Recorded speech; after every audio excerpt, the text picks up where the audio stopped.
first night my daughter laughed alone, I knew something was wrong in our house. I was washing plates when I heard her giggle. At first, it was small, then it became louder, filling the room. My hand stopped. Water dripped from my arm. The TV was off. The radio was off. She was the only one laughing. "Ife?" I called. "Who are you talking to?" Her small feet ran across the tiles. "Mummy," she whispered, smiling. "You will scare her." "Her?" My chest felt tight. "My friend," she said, pointing at the dolls on the floor. They were in a circle, but there was one empty space left between them, like it was waiting for someone unseen. "What is your friend's name?" I asked. Ife pressed her finger to her lips. "She said you won't like her name." I forced a laugh and hugged my child. "Okay, but it's time to eat." "She said she is not hungry," Ife replied. That night, after dinner and bath, I tucked her into bed. She caught my hand. "Mummy, don't close the door fully. She doesn't like the dark." I wanted to ask who again, but I was afraid of the answer. I left the door a little open.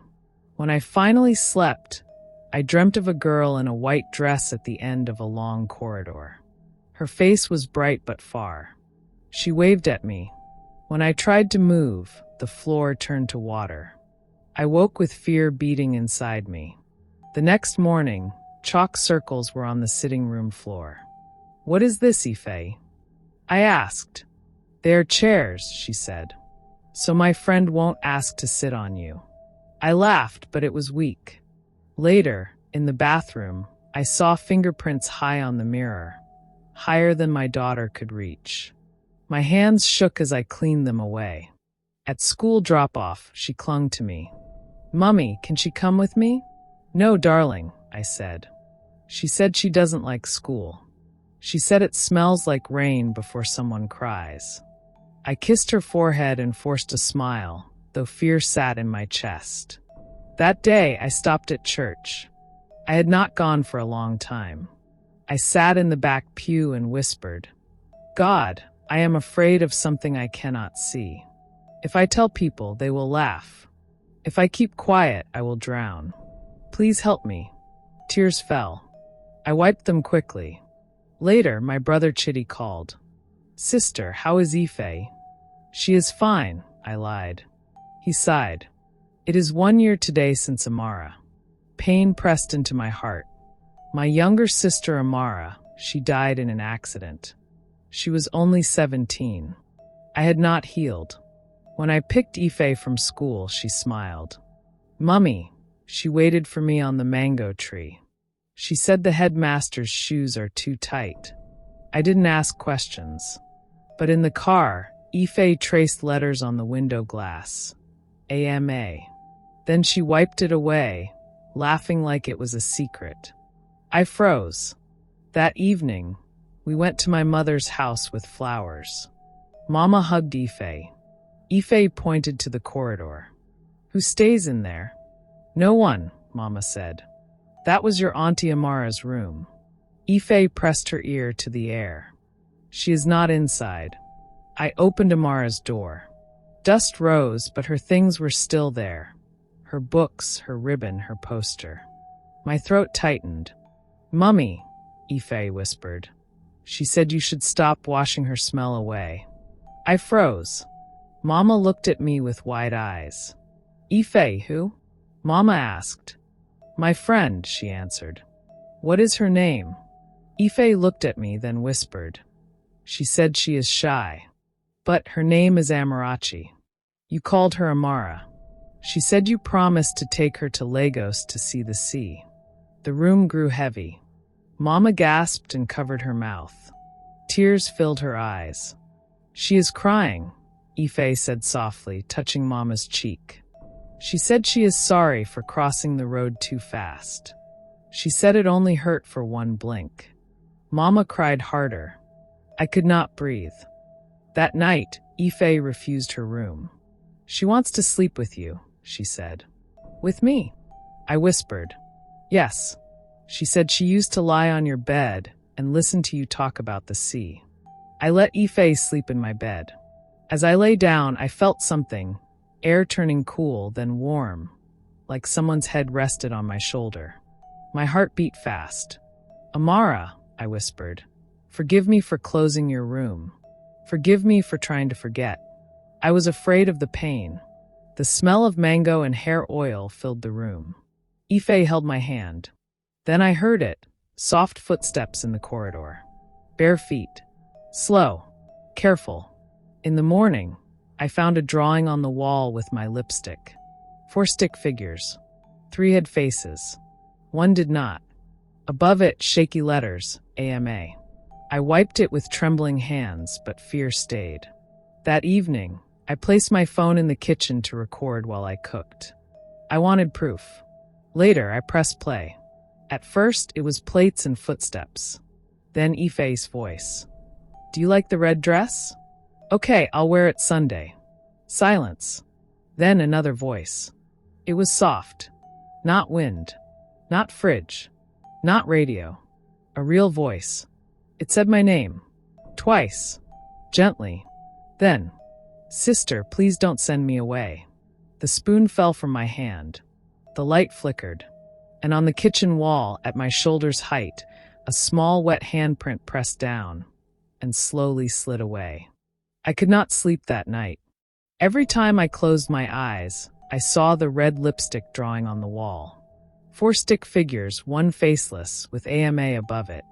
My hands shook each time I remembered the voice in the recording. Sister, please don't send me away. I held Ife close to me. She slept peacefully, her small breaths soft against my arm. But I could not shake the feeling that there was another presence in the room. Someone who once belonged to us but was now caught between worlds. By morning, I told myself it was all in my head. Maybe grief was making me imagine things. Maybe Ife was too young to understand, and her mind was just creating stories. But deep down, I knew it was not just imagination. The breakfast incident. At breakfast, Ife placed an extra plate on the table. She spooned some rice onto it carefully. Why are you serving another plate? I asked, my voice trembling. It's for her, Ife said. She said she is hungry today. I wanted to scream, to snatch the plate away. But I sat still, watching the empty chair. The spoon on the plate moved slightly, as if touched by an invisible hand. My heart nearly stopped. I dropped my fork. Ife, stop this game. She looked at me with innocent eyes. Mummy, why are you angry? She is your sister. Don't you love her again? My eyes filled with tears. Love her?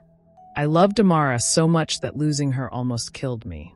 But love could not bring her back. That evening, I went to Mama's house alone. I had to talk to someone. Mama, I said, holding her hands. Ife, she sees Amara.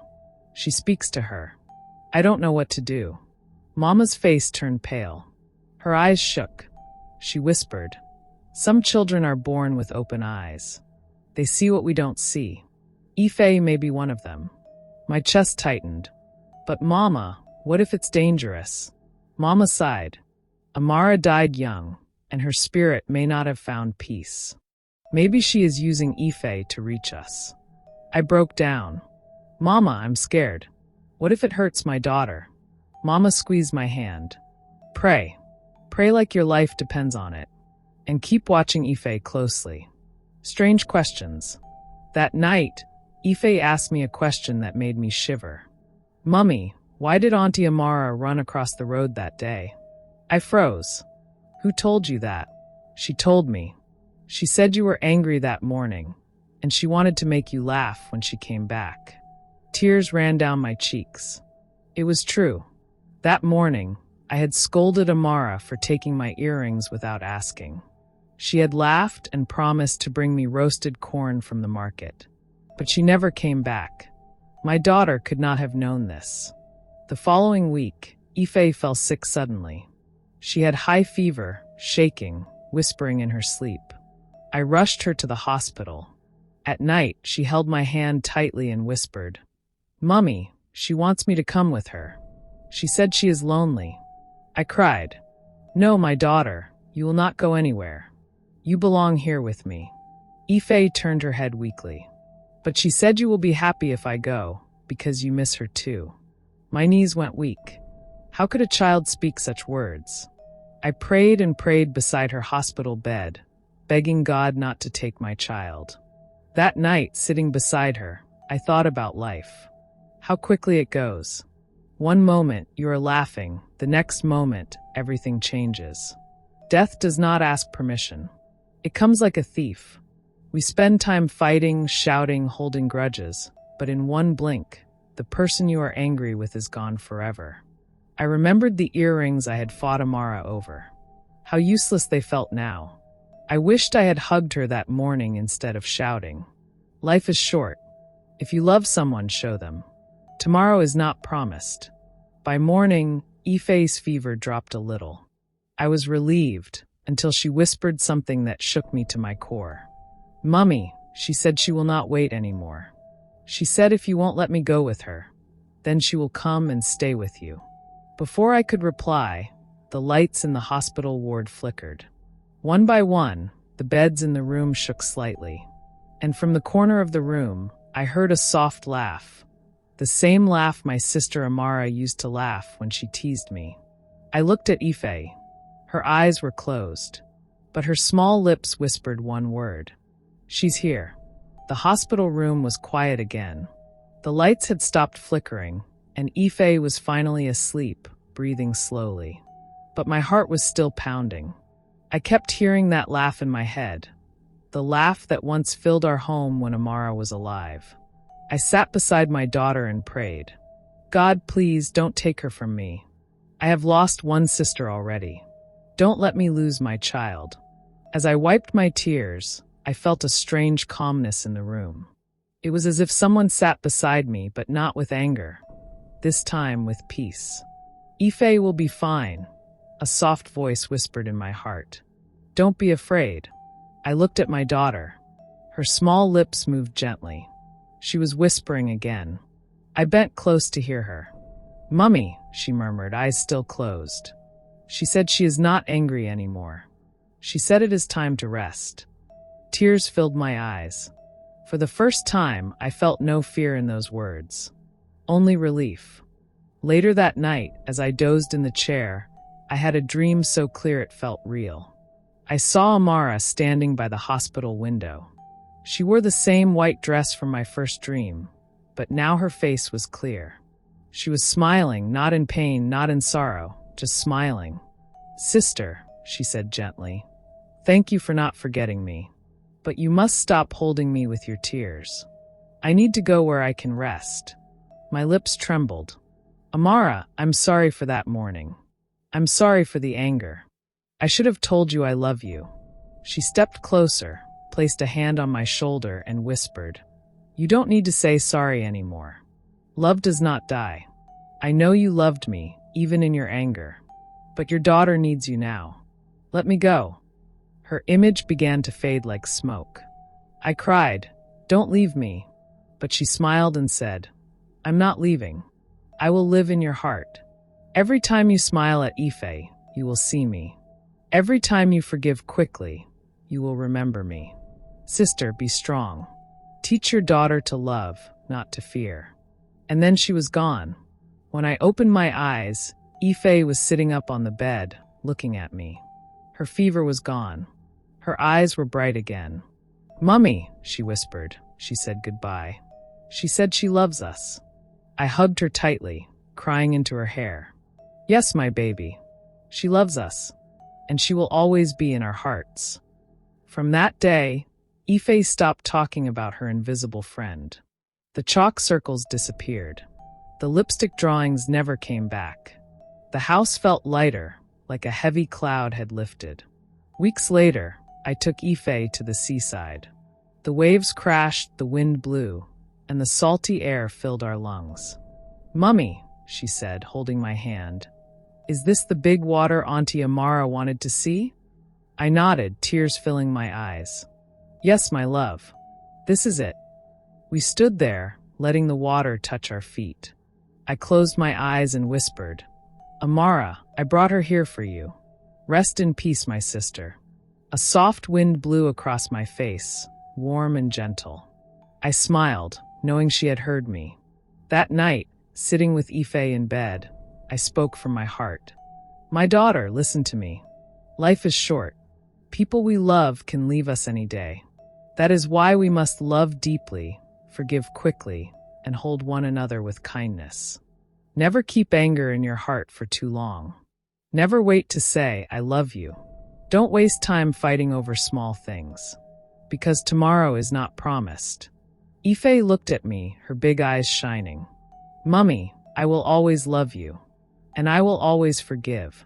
Her words broke me into tears. I hugged her, thanking God for her life. I thought of my own journey of pain, loss, and healing.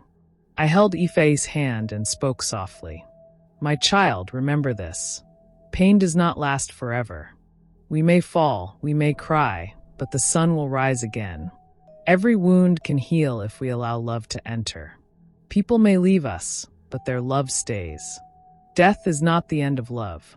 What matters is how we live while we still have breath. Be kind to strangers. Be patient with family. Work hard, but never forget people are more important than money. And when you feel broken, remember, you are stronger than you think. Ife rested her head on my chest. I kissed her hair and whispered, You are my blessing, my reason to fight my tomorrow. Months passed, and life slowly became normal. Ife grew stronger, more cheerful. She would still laugh loudly at times, but now it was pure laughter, not the mysterious whispers from before. Our home was filled with peace again. Sometimes at night I still dream of Amara, but she no longer stands in the dark corridor. She runs across fields of light, smiling. I wake up with peace instead of fear. One Sunday after church, Ife ran up to me, holding a flower. She placed it in my hand and said, Mummy, this is for you, and for Auntie Amara too. I smiled through my tears. Thank you, my darling. She will be happy. That night, as I tucked her into bed, I whispered a prayer. Lord, thank you for the pain that taught me strength. Thank you for the tears that washed my heart clean. And thank you for the love that death could not kill. Life will always carry pain, but it also carries healing. People come and go, but love remains. Ife looked up at me and said the words that ended my story with peace. Mummy, love never dies. It only changes shape. I hugged her tightly, smiling through tears. And for the first time since Amara's death, I felt free. Thanks for watching. Kindly subscribe to get notified for more intruding stories.